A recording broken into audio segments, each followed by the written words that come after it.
राजधानी रायपुर में आज एक महत्वपूर्ण कार्यक्रम के दौरान प्रदेश के गृह मंत्री विजय शर्मा ने नक्सलवाद को लेकर बड़ा बयान दिया है।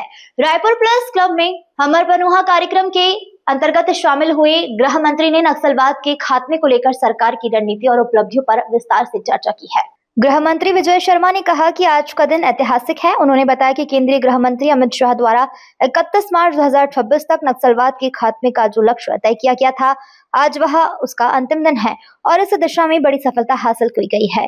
उन्होंने कहा कि दिसंबर 2023 में प्रदेश में सरकार बदलने के बाद प्रशासनिक ढांचे में कोई बड़ा बदलाव नहीं हुआ, लेकिन रणनीति और संकल्प में परिवर्तन आया और इसी के परिणाम स्वरूप नक्सलवाद के खिलाफ प्रभावी कार्रवाई संभव हो सकी। गृह मंत्री ने जानकारी दी है कि एक उच्च स्तरीय बैठक में यह सामने आया था कि देश में होने वाली नक्सली गतिविधियों में लगभग 70% कैडर छत्तीसगढ़ से जुड़े हुए थे। इसके बाद केंद्र और राज्य सरकार ने मिलकर समग्र रणनीति तैयार की और 31 मार्च 2026 तक नक्सलवाद के खात्मे का लक्ष्य निर्धारित किया। उन्होंने कहा कि इस अभियान में सबसे बड़ी भूमिका बस्तर की जनता और सुरक्षा बलों के जवानों की रही है।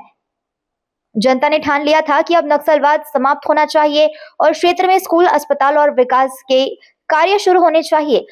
विजय शर्मा ने यह भी बताया कि सरकार ने नक्सलियों से संवाद के कई प्रयास किए, जिसमें मेल, फोन कॉल और वीडियो कॉल के माध्यम से बातचीत की पहल शामिल है। आत्मसमर्पण करने वालों के पुनर्वास के लिए भी लगातार प्रयास किए गए हैं। उन्होंने सुरक्षा बलों की सराहना करते हुए कहा कि इस सफलता का श्रेय आर्म्ड फोर्सेस के जवानों को जाता है। साथ ही तकनीक आधारित इनपुट के जरिए अभियान को और अधिक प्रभावी बनाया गया। पूर्व में लगाए गए फर्जी एनकाउंटर के आरोपों पर जवाब देते हुए उन्होंने कहा कि तथ्यों ने खुद ही सच्चाई सामने ला दी है। गृह मंत्री ने यह भी स्पष्ट किया कि अभी भी कुछ लोग सूची में हैं जो सक्रिय नहीं है, लेकिन यदि वे आत्मसमर्पण करना चाहते हैं तो उनके लिए अभी भी अवसर खुला हुआ है। उन्होंने यह भी बताया कि छत्तीसगढ़ के कुछ नक्सली तेलंगाना में सक्रिय हैं, जिनके संबंध में तेलंगाना सरकार से संवेदन किया जाएगा।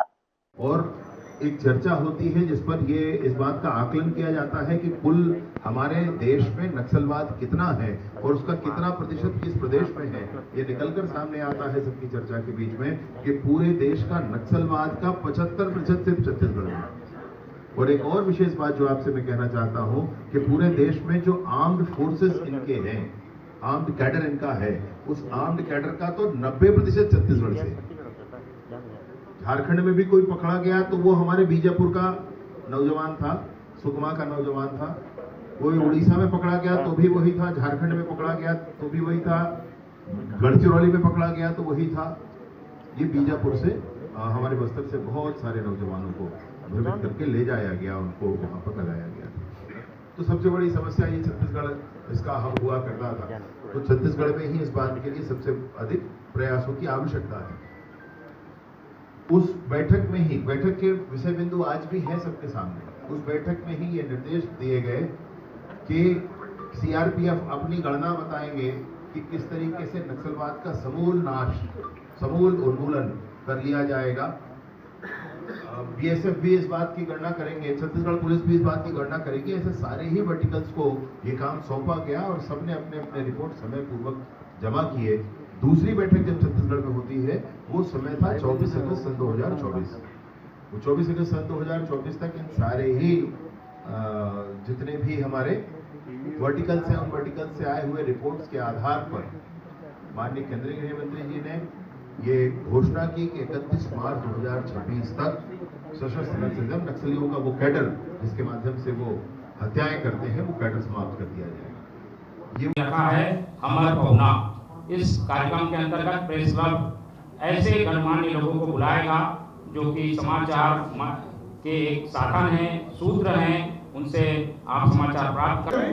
हम लोग कार्यक्रम को सुचारू रूप से आगे बढ़ा सके।